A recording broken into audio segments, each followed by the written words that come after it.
All right, I'm back, and we're looking at the Texas Massacre, and it's just going to be really brief because I haven't had a lot of time to look into this, but you need to watch the video and listen carefully and look at everything they're telling you. Already, the Texas Elementary School Massacre adds up to 113. Very interesting, right?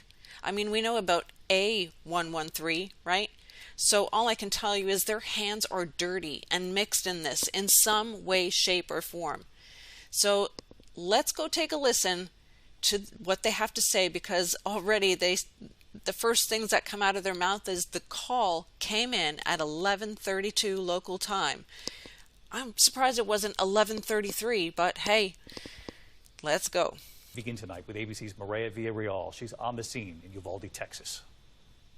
Authorities say the call came in at 11:32 local time. 11:32 local time. Multiple federal, state, and local law enforcement swarming Robb Elementary School in Uvalde, Texas, a school for 2nd, 3rd, and 4th graders. Need to respond to South Grove and Mill Street to establish a perimeter. FBI, ATF, and Border Patrol racing to the scene. FBI, ATF, and Border Patrol racing to the scene. The school with some 600 students locked down. The school with some 600 students locked down. The young students reportedly crawling through windows to escape. Okay, so let's just pay attention to what they're saying. So already we could see the time, right? It could be even 11 times 5, so that's 55. Oh, they love that number. But it's 18 students, so that's 99. Right? 99. All right, they're saying Robb Elementary School, a school for 2nd, 3rd, and 4th graders. So again, another 9. Another 9. And Robb equals 19 and 37. Someone just asked me the other day what the 73 meant.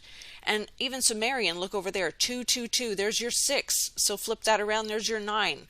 73 is one of their favorite numbers for various reasons, including the star, but the permutable prime with 37. Get it? 73, 37. They love as above, so below. So FBI, ATF, and Border Patrol, why would they be running out there, all of them? Like, I'm just curious. I don't know. But to me, it should be just the usual. Sure, it could be the police and FBI, but why Border Patrol? But sure, you could look at the numbers of those as well. 13, 19, 9, 27. There's more 9s right there. And then 600 students locked down. Of course. Another 6. Another 6. Crawling through windows to escape. I mean, honestly, this is horrific. And then they start showing you photos of parents who are suffering. And why on earth would anyone stop to talk to a reporter unless they are so dumbed down or they're one of them, right? I'm just saying.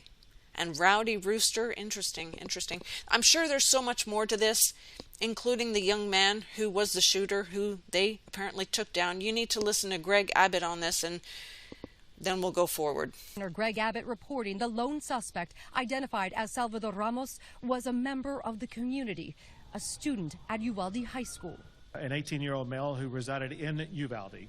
It's believed that he abandoned his vehicle and entered into the Robb Elementary School in Uvalde with a handgun. Mr. Ramos, the shooter, he himself is deceased and is believed that responding officers killed him. 2 responding officers were also shot but are expected to survive. In addition to that, it is being reported that the subject shot his grandmother right before he went into the school. Okay, how did a young student bring a gun into the school? Well, of course, there are various ways. I get it. But very interestingly, what are your first thoughts when you see this picture?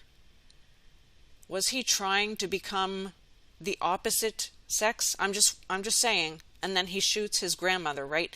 And then they show you this picture right here before we go to Biden. Of course, they have to show you the obelisk, right? But let's listen to Biden before we finish. President Biden moments ago addressing the nation. How many scores of little children who witness what happened see their friends die as if they're on a battlefield, for God's sake?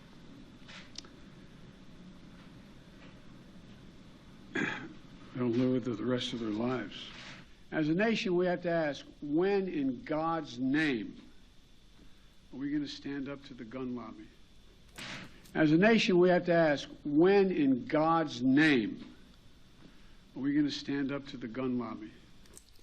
All right, so that's what it had to do with the gun lobby and using God's name in vain and bringing God into this.